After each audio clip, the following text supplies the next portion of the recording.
जब हमने ये बोला था कराची किंग्स की मैनेजमेंट को पहले कि या अपनी टीम का नाम बदल लें या उनके काम बदल लें, तो उन्होंने ज़्यादा अच्छी ऑप्शन चूज़ की और उन्होंने अपने काम बदलने शुरू कर दिए हैं। कंग्रेचुलेशंस टू कराची किंग्स, उन्होंने अपना दूसरा मैच भी जीत लिया है और एक इंतहाई थ्रिलर आज हमें देखने को मिला है। बहुत अच्छी क्रिकेट देखने को मिली है। क्वालिटी ऑफ क्रिकेट थोड़ी सी इम्प्रूव होती जा रही है जैसे जैसे पीएसएल आगे जा रहा है और अब मैचेस जो हैं वो थोड़े क्लोज होना शुरू हो गए हैं। अनफॉर्चुनेटली लाहौर कलंदर्स जो है वो एक बार फिर लूजिंग एंड के ऊपर है और इसमें किसी की गलती नहीं है सिवाय लाहौर कलंदर्स के खुद के, उनके टैक्टिक्स के, उनकी स्ट्रैटेजी के, उनके खेलने के अंदाज पे। प्लेयर्स जो हैं मुझे आज जब उनको पहले बैटिंग मिली, सो टीमें मुझे लगता है ये सोच रही हैं कि लाहौर कलंदर्स जो है वो रिस्ट्रिक्ट नहीं कर पाएगी कोई भी टोटल जो वो सेट कर देगी और टीमें बहुत आसानी से चेस कर लेंगी। और एक बड़ी कंसर्निंग बात है क्योंकि लाहौर कलंदर्स का जो अटैक है वो प्राइमरीली पाकिस्तान क्रिकेट टीम का 60% अटैक है। शाहीन इसमें खेल रहे हैं, हारिस इसमें खेल रहे हैं, जमान इसमें खेल रहे हैं और इनके बावजूद लाहौर अपने ही होम ग्राउंड के ऊपर कोई मैच जीत नहीं पा रहा, कोई मैच डिफेंड नहीं कर पा रहा। वो 190 का सेट कर लें टोटल, प्लस का 180 का कर लें, 170 का कर लें, वो डिफेंड नहीं कर पा रहे हैं। और मेरा ख्याल है कि इस तरह की परफॉर्मेंसेस जो वो देते जा रहे हैं, इसके ऊपर इतना कहना तो बनता है कि फंटे मुंह। बाकी आज जब उन्होंने अपनी इनिंग्स का आगाज़ किया तो बहुत ही स्लो आगाज़ था। फरहान ने फिर एक बहुत अच्छी इनिंग्स खेली है, इवेंचुअली एंड के ऊपर वो बहुत अच्छी इनिंग्स बन गई और उस इनिंग्स की वजह से वो 175 का टोटल सेट करने में कामयाब हुए हैं। शुरू में स्लो खेल रहे थे फरहान, आई थिंक पिच थोड़ी मुश्किल थी शुरू में, जितने भी प्लेयर्स खेलने के लिए आ रहे थे बॉल कनेक्ट नहीं कर पा रहे थे, वेंडरसन कनेक्ट नहीं कर पा रहे थे, फ़खर कनेक्ट नहीं कर पा रहे थे, साहबज़ादा फरहान भी कनेक्ट नहीं कर पा रहे थे। बट जैसे जैसे खेल आगे चलता गया मुझे लगता है पिच थोड़ी सी ईज आउट होती गई और बॉल जो है वो बैट पे ज़्यादा बेहतर तरीके से आना शुरू हो गई और एक टाइम पे ये 16 ओवर्स के करीब इन्होंने कोई 125-26 रन किए हुए थे। ये तो आखिर के 4 ओवर्स में इन्होंने 50+ रन किए हैं और क्रेडिट टू लिंडा एंड साहबजादा फरहान के, उन्होंने एक अच्छा फिनिश किया और मैच 175 का एक टारगेट सेट किया। इसके अंदर मेरा ये ख्याल है कि शान मसूद कुछ टैक्टिकल गलतियां कर गए हैं जिसकी वजह से ये 175 तक चला गया टारगेट। शुएब मलिक अगर आप देखें तो उन्होंने 1 ओवर कराया था, 4 रन दिए थे। नवाज ने 3 ओवर्स कराए तो तकरीबन 16 रन दिए हुए थे, जबकि उन्होंने परसिस्ट किया सैम के साथ और सैम को 4 ओवर में 52 रन पड़े हैं।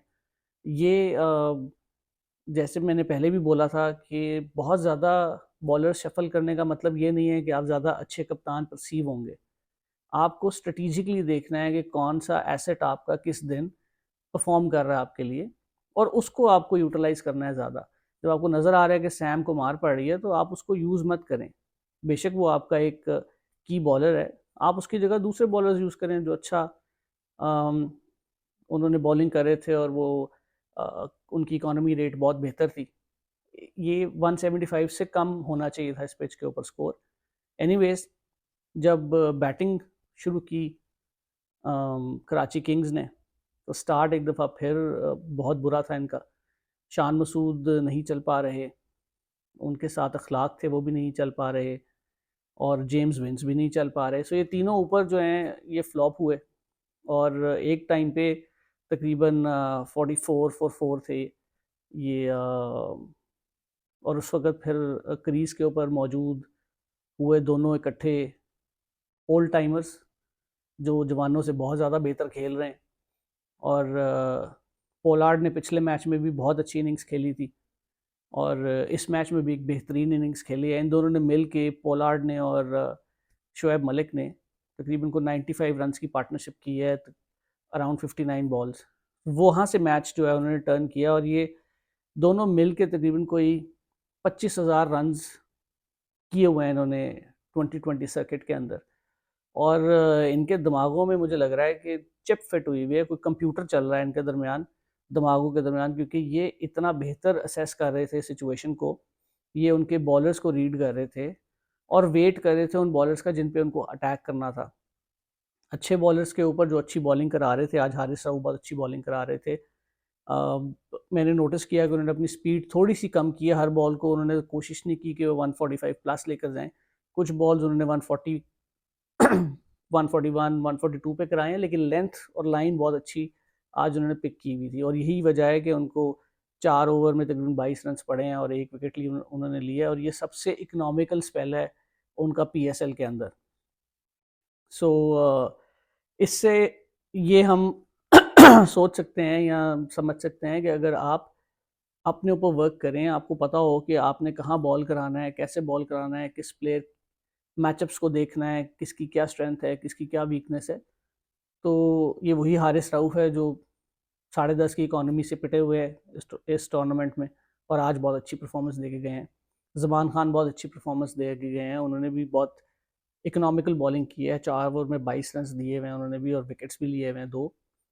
सो पोलार्ड और शोएब मलिक जब विकेट के ऊपर थे, सो वो बहुत टैक्टफुली खेल रहे थे, और उन्होंने किसी ऐसे बॉलर के ऊपर अटैक करने की कोशिश नहीं की, अनड्यू अटैक करने की कोशिश नहीं की जिस पे उनकी विकेट जा सकती थी।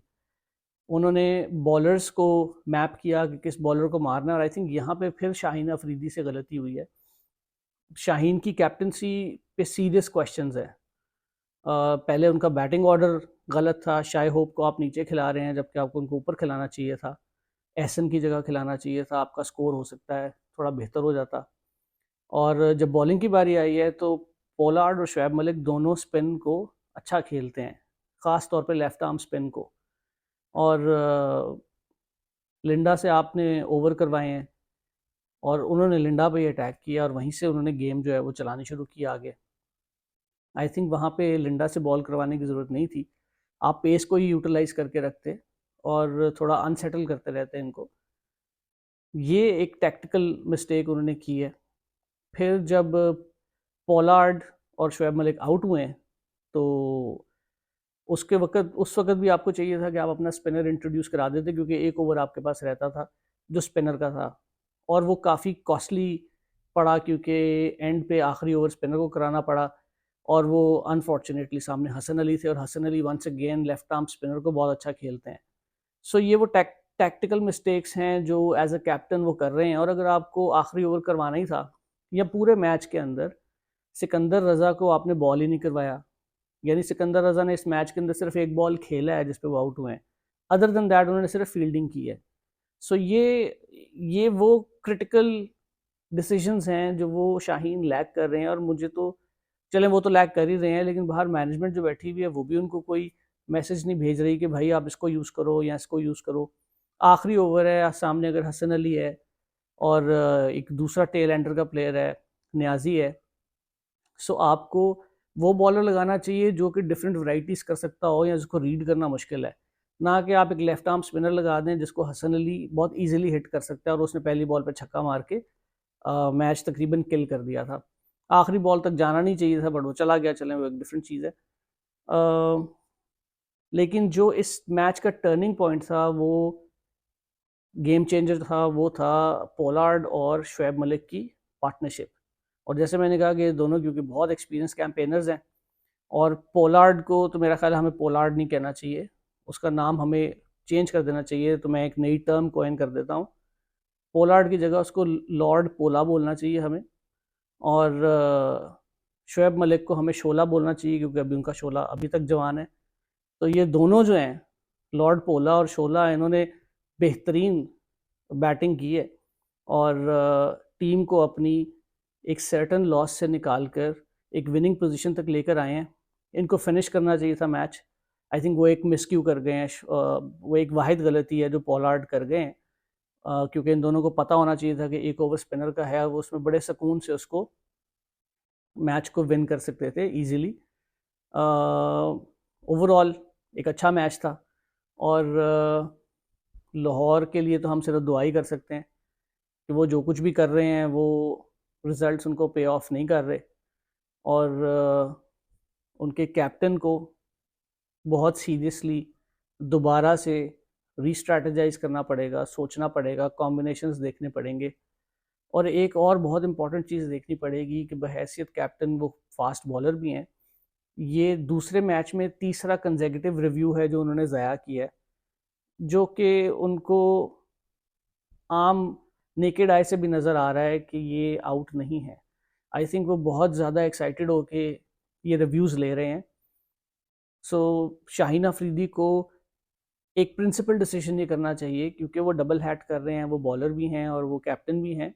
तो जब वो बॉलिंग करा रहे हैं तो रिव्यू का डिसीजन उनको किसी और तक पास ऑन करना चाहिए कि जब वो स्पेसिफिक प्लेयर रिव्यू के लिए बोलेगा तो ही ये रिव्यू लेंगे, वरना ये रिव्यू ना लें। अदरवाइज तो ये सिर्फ एक स्टूपिडिटी है। पिछले 3 जो रिव्यूज़ हमने देखे हैं वो इंतहाई स्टूपिड रिव्यूज़ थे। अदर देन दैट कल अब 2 मैचेस हैं और उम्मीद करते हैं कि कल उनमें से एक लाहौर जीत जाएगी, ताकि टूर्नामेंट का जो टेबल है वो किसी हद तक अलाइव रहे। अदरवाइज लाहौर 4 में से 4 हार चुकी हुई है और बॉटम टेबल बॉटम पे इस वक्त मौजूद है। कल तक के मैचेस के लिए अपना ख्याल रखिए। खुदा हाफिज़।